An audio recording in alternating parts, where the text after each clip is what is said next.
الحمد لله نحمده ونستعينه ونستغفره ونؤمن به ونتوكل عليه ونعوذ بالله من شرور أنفسنا ومن سيئات أعمالنا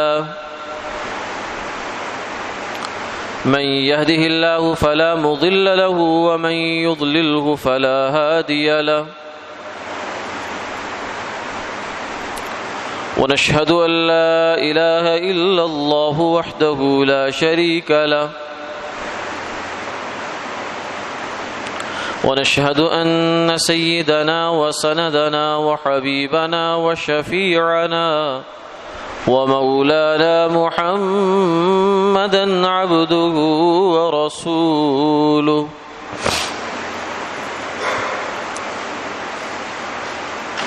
أما بعد فقد قال الله تبارك وتعالى والفجر وليال عشر وقال النبي صلى الله عليه وسلم ما من أيام العمل الصالح فيها أحب إلى الله من هذه الأيام العشر صدق الله العظيم وصدق رسوله النبي الكريم ونحن على ذلك لمن الشاهدين والشاكرين والحمد لله رب العالمين اللهم صل على محمد وعلى آل محمد.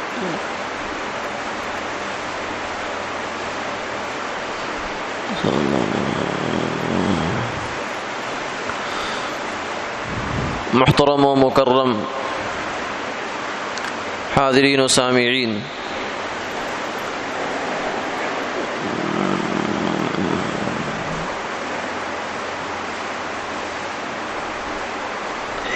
یہ مہینہ ذوالحجہ کا مہینہ ہے۔ اس مہینے کا شمار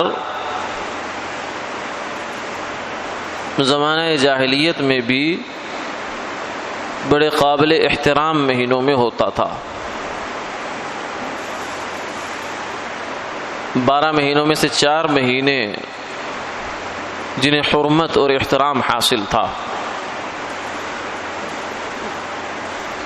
ان میں سے یہ ایک مہینہ ہے۔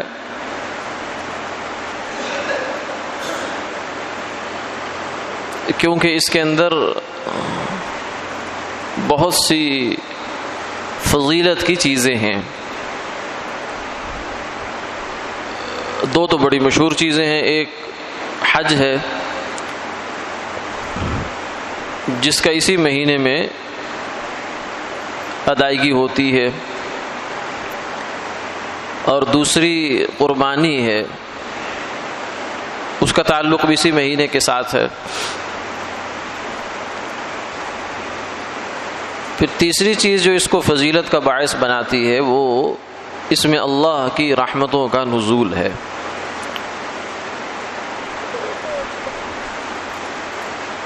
خاص طور سے اس کے جو پہلا عشرہ ہے، پہلے 10 دن، اس کے اندر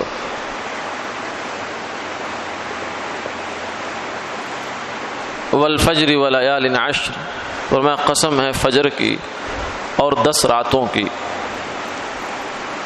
ان 10 راتوں کے بارے میں مفسرین کرام نے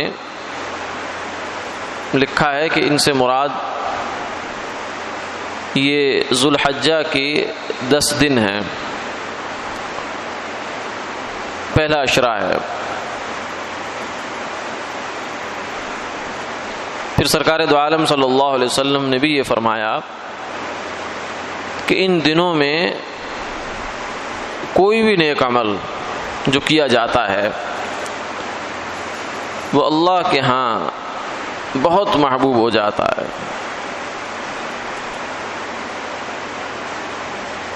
بعض حضرات نے علماء میں پھر اس بات میں اختلاف رائے ہو گیا کہ یہ ذوالحجہ کا پہلے 10 دن اور رمضان المبارک کے آخری 10 دن، آخری عشرہ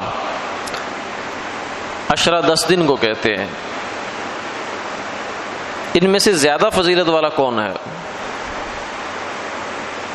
ادھر بھی حدیث میں فضائل بیان ہوئے، اس کے بھی فضائل بیان ہوئے۔ رمضان مہینوں کا سردار، فرمایا سید الشہور شہر رمضان وَأَعْظَمُهَا حُرْمَةً عِنْدَ اللَّهِ ذُو الْحَجَّةِ، سب مہینوں کا اللہ کے ہاں سردار جو ہے وہ رمضان المبارک ہے، لیکن جو عظمت اور حرمت اور احترام ہے وہ ذوالحجہ کا ہے، یہ بھی فرمایا۔ اور یہ بھی فرمایا کہ اس 10 دنوں کے اندر کوئی بھی نیک عمل ہے وہ اللہ کے نزدیک بہت محبوب ہو جاتا ہے، سب سے زیادہ محبوب ہو جاتا ہے، یہ بھی فرمایا۔ پھر یہ بھی فرمایا کہ اس کی راتوں کو عبادت کیا کرو اور اس کے دن کا روزہ ہے، روزے کا اجر کتنا ہے؟ اس کے 10 دنوں کے میں سے ایک دن کے روزے کا اجر 1 سال کے برابر ہے۔ ایک روزہ 360 یا 65 روزے کے برابر ہے، اور یہ تو عام دنوں کا ہے۔ پھر جو عرفہ کا دن ہے 9 ذی الحج، اس کی فضیلت سے 2 گنا کر لیں، ڈبل کر لیں، پچھلے اگلے سال کا بھی اس میں اجر ہے۔ یہیں سے یہ بات بھی ذہن میں رہ جانی چاہیے کہ 9 ذی الحجہ کا جو روزہ ہے یہ حاجیوں کے لیے نہیں ہے، کیونکہ حاجی اس دن مشغول ہوتا ہے، اس کے لیے نہیں ہے، کیونکہ وہ بہت بڑے عمل میں خود لگا ہوا ہے۔ لیکن جو باقی لوگ ہیں پوری دنیا میں مسلمان، ان کے لیے 9 ذی الحجہ کا روزہ مستحب ہے، ان کو رکھنا چاہیے۔ پھر یہ 9 ذی الحج ہوتی کب ہے؟ یہ بھی ایک سوال ذہنوں میں آ جاتا ہے، سعودیہ کے ساتھ یا پاکستان کے ساتھ؟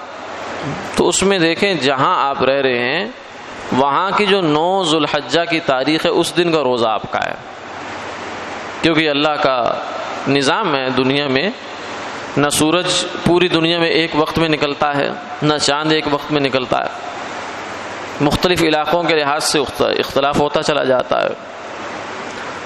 اب سعودیہ کی جب رات شروع ہو جاتی ہے لیلۃ القدر، تو ہمارے ہاں تو رات ابھی آئی نہیں ہوتی اس وقت، یا ہماری رات کا کافی حصہ بیت چکا ہوتا ہے، اور باقی پوری دنیا میں دیکھا جائے تو اسی طرح اوقات کا فرق ہے۔ کئی دنیا کے ممالک ایسے بھی ہیں کہ سعودیہ کے اندر مکہ مکرمہ مدینہ منورہ میں رات بیت گئی، ان کی رات اب شروع ہو رہی ہے۔ تو جو لیلۃ القدر کی فضیلت ہے یا اور فضائل ہیں رات کے دن کے، ان سب کا تعلق اس مقامی وقت کے ساتھ ہوتا ہے۔ اس میں آپ نے یہ نہیں دیکھنا کہ مکہ مکرمہ میں اس وقت کیا ہو رہا ہے، کیونکہ نمازیں جب آپ پڑھتے ہیں تو کیا یہ دیکھتے ہیں کہ مکہ میں وقت ہو گیا کہ نہیں ہو گیا؟ تو مقامی طور سے دیکھا جاتا ہے کہ ظہر کا وقت ہو گیا، عصر کا وقت ہو گیا، مغرب کا وقت ہو گیا، فجر کا وقت ہو گیا۔ تو ایسے ہی ہم نے 9 ذی الحج کا روزہ اپنے حساب سے رکھنا ہے، جس روزے کی بڑی فضیلت ہے۔ تو اس اعتبار سے پھر علماء میں آپس میں اختلاف رائے ہو گیا کہ رمضان کا آخری عشرہ یہ زیادہ فضیلت والا ہے یا ذو الحجہ کا پہلے 10 دن۔ پھر اس میں بعض حضرات نے اس کو یوں تطبیق دی، انہوں نے کہا کہ دونوں باتوں میں کوئی اختلاف نہیں ہے، اصل بات یہ ہے کہ جو راتیں ہیں نا وہ تو رمضان کی زیادہ افضل ہے۔ کیوں؟ اس لیے کہ ان میں لیلۃ القدر ہے، اور لیلۃ القدر رات ہے، اور وہ رات 1000 مہینوں سے زیادہ بہتر ہے، اس لیے راتیں تو اس کی بہتر ہے۔ باقی رہے دن، تو دن ذو الحجہ کے زیادہ فضیلت والے ہیں۔ کیوں؟ اس لیے کہ اس میں یوم عرفہ ہے، 9 ذو الحجہ کا دن ہے، کیونکہ 9 ذو الحجہ کے دن کے بارے میں خاص احادیث میں فضائل آئے ہیں۔ عرفات کا دن ہوتا ہے یہ، تو اس میں اللہ کی رحمت بہت جوش میں آتی ہے، سب حاجیوں کی بخشش ہوتی ہے، اور شیطان اس دن فرمایا کہ عرفہ کے دن سے زیادہ کبھی بھی شیطان کو ملعون اور پراگندہ بدحال نہیں دیکھا گیا۔ یعنی پورا سال 359 دن یا 364 دن شیطان اتنا بدحال نہیں ہوتا، پریشان نہیں ہوتا جتنا پریشان عرفہ کے دن ہوتا ہے۔ کیوں؟ اس لیے کہ عرفہ کے دن اللہ تعالیٰ کی طرف سے بخشش کا عام اعلان ہوتا ہے، تو اس دن اس کی محنت پہ پانی پھر رہا ہوتا ہے۔ وہ کہتا ہے میں نے اتنی محنت کی، میں نے یہ گناہ کروایا، میں نے یہ کروایا، میں نے یہ کروایا، میں نے یہ کروایا، یہ کروایا، تو میری تو پوری انویسٹمنٹ تھی یہ کہ میں نے اپنے ساتھ لے کر ان کو جہنم میں جانا تھا، کیونکہ یہ اللہ سے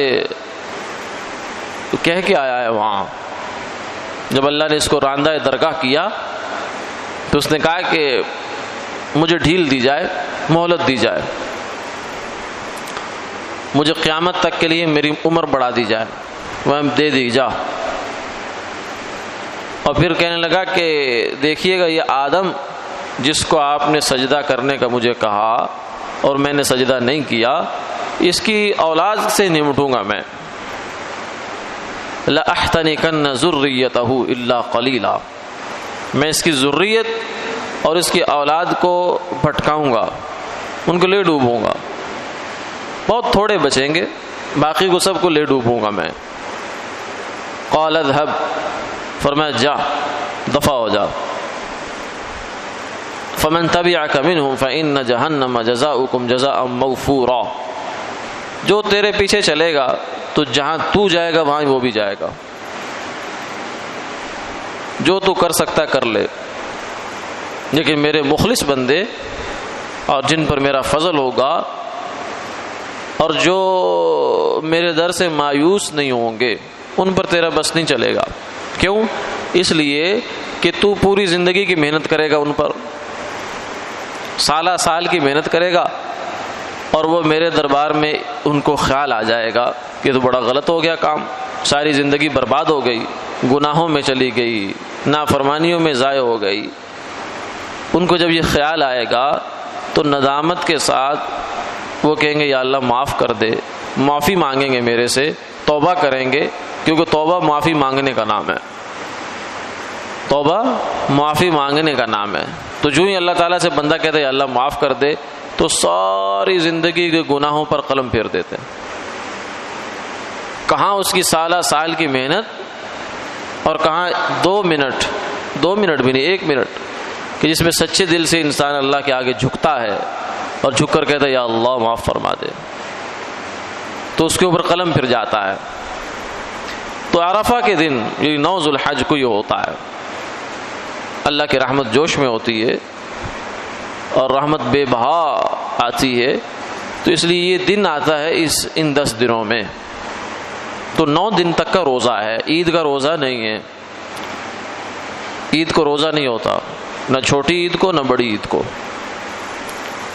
ہاں یہ الگ بات ہے کہ چھوٹی عید میں مستحب ہے گھر سے نکلنے سے پہلے، عیدگاہ کو چلنے سے پہلے سرکار دو عالم صلی اللہ علیہ وسلم کوئی میٹھی چیز کھایا کرتے تھے، کوئی کھجور، کوئی چھوارا وغیرہ کھا کر چلا کرتے تھے۔ لیکن جو قربانی والی عید ہے، عید الاضحیٰ، اس میں آپ کچھ نہیں کھاتے تھے، کچھ بھی تناول نہیں فرماتے تھے۔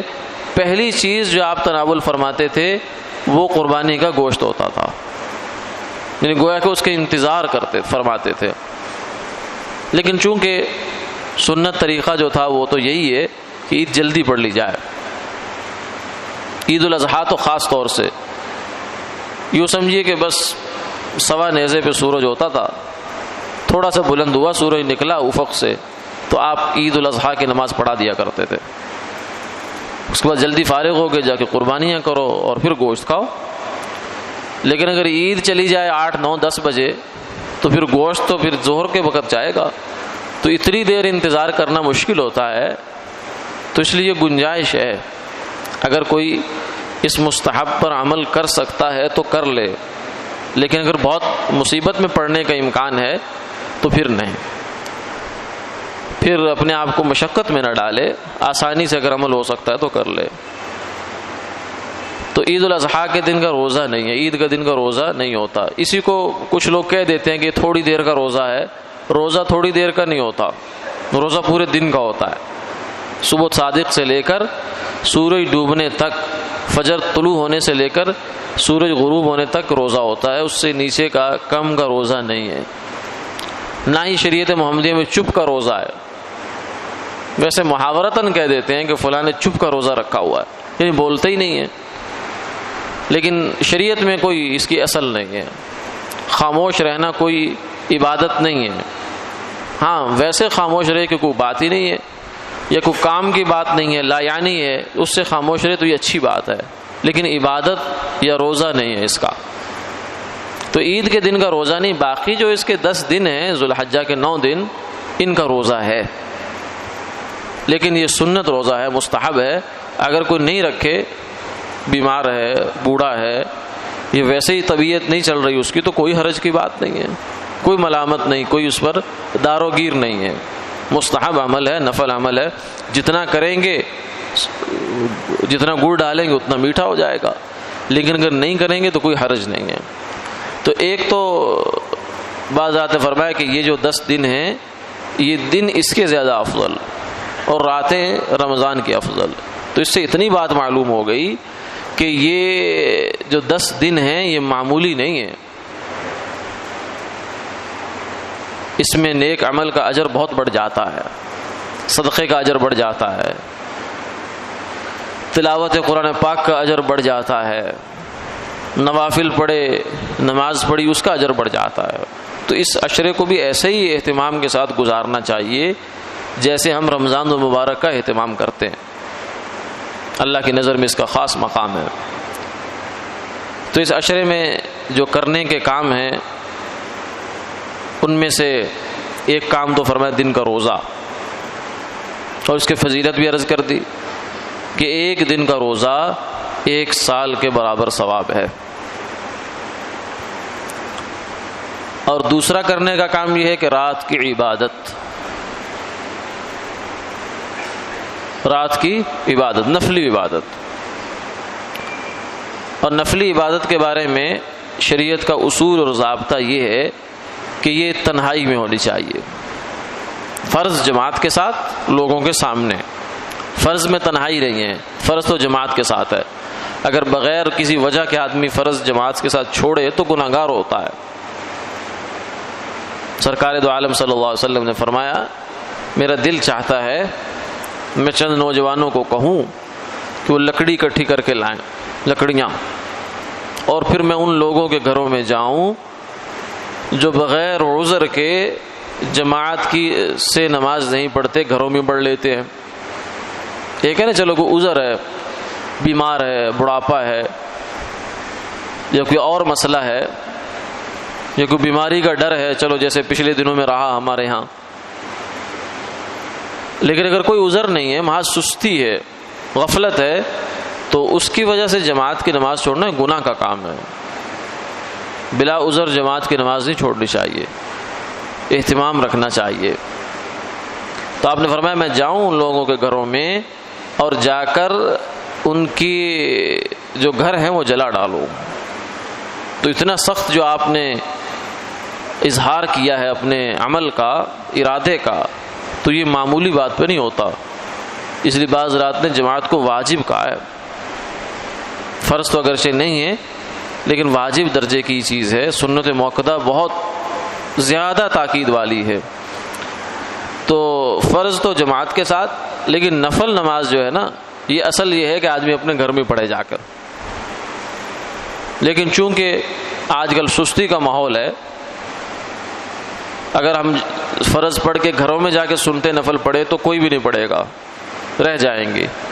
کوئی مصروفیت، کوئی عارضہ، کوئی مہمان آ گیا، کوئی کچھ ہو گیا، کوئی کچھ ہو گیا، تو اس لیے علماء کہتے ہیں کہ اب مسجد میں ہی پڑھ لیا کریں، تاکہ یہیں سے سنت نفل پڑھ کے آدمی گھر جائے، ورنہ نفلوں سنتوں کی اصل جگہ اپنا گھر ہے، اپنا انفرادی جگہ ہے، اور پھر اس میں آدمی جتنی مرضی لمبی قرات کرے۔ امام کے لیے بھی یہ حکم ہے کہ وہ جب لوگوں کو نماز پڑھائے تو ہلکی نماز پڑھائے، مختصر، بہت لمبی طویل نماز جو ہے اس کا حکم نہیں ہے۔ ہاں جب اپنی انفرادی نماز پڑھے تو پھر جتنی مرضی لمبی کرے۔ حضور کا بھی معمول یہ تھا کہ جو جماعت کی نماز ہوتی تھی وہ بہت لمبی نہیں ہوتی تھی۔ صحابہ فرماتے ہیں کہ آپ سے زیادہ مختصر اور جامع نماز پڑھانے والا ہم نے نہیں دیکھا کسی کو، مختصر بھی ہوتی تھی، اور آپ نے فرمایا من اما منکم فلیخفف، جو تم میں سے امام بنے اسے چاہیے کہ نماز ہلکی پڑھائے۔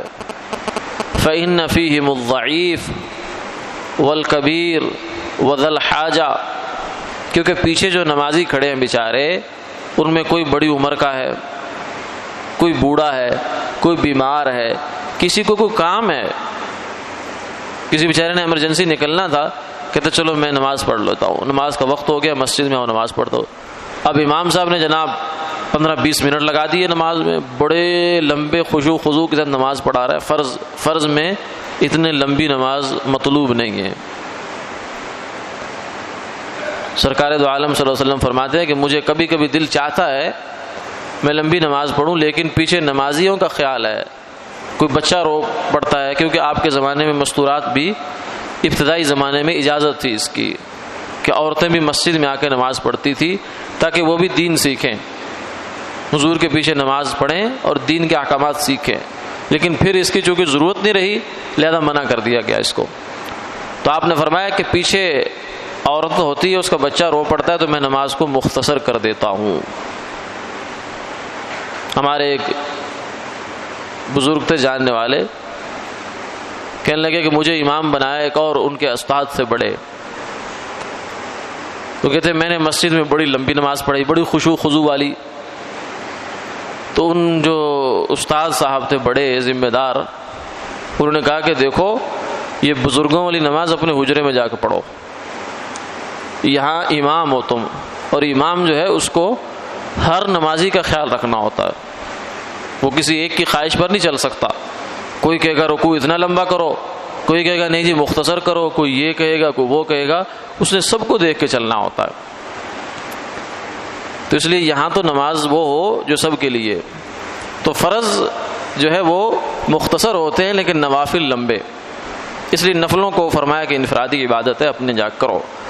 تو اس عشرہ ذی الحجہ میں رات کی عبادت یہ مطلوب ہے، لیکن اس کا ایک کم سے کم درجہ ہے، اور اعلیٰ کی تو کوئی انتہائی نہیں ہے۔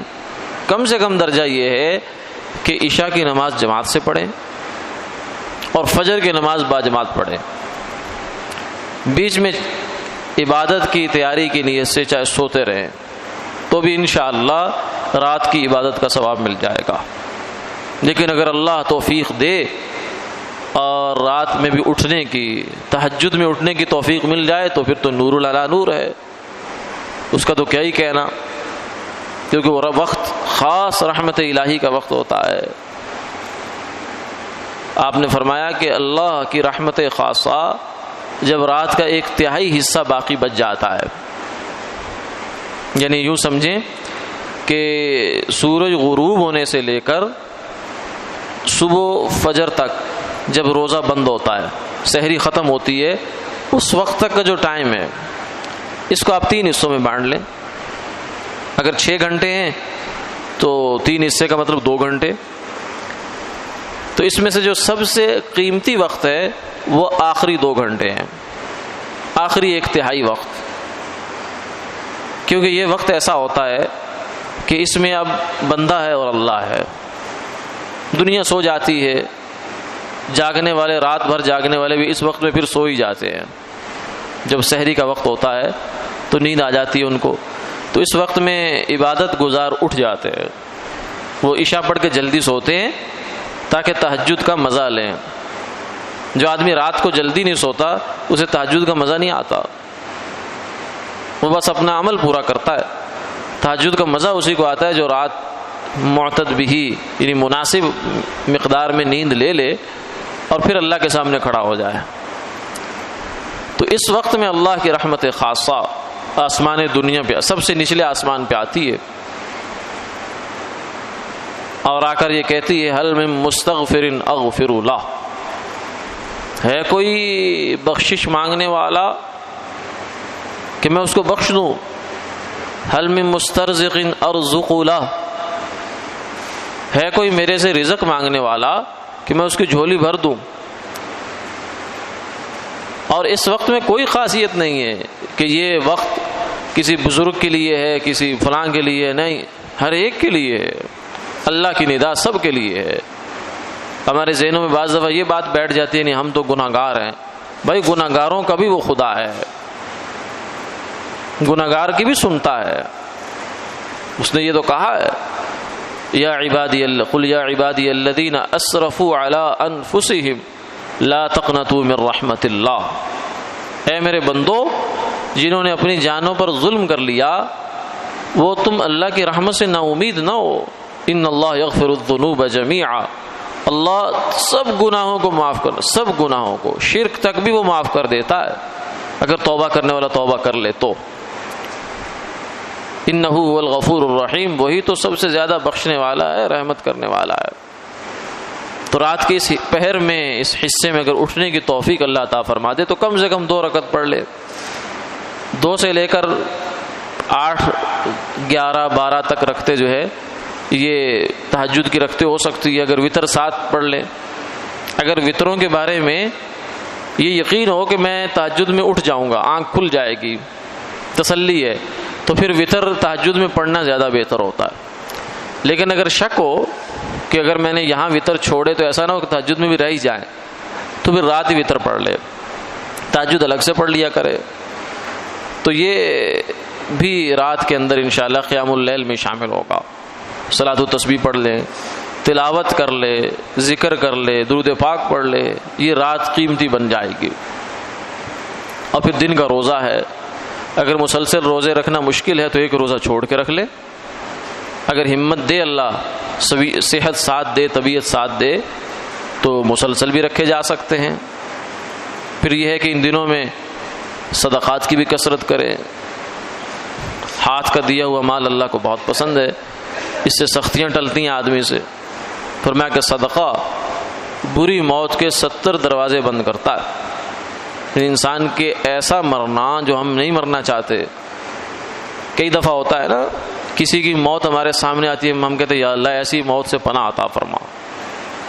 تو 70 قسم کی ایسی موتیں جو ہم نہیں مرنا چاہتے، صدقہ ان کے دروازے ہم پہ بند کرتا ہے۔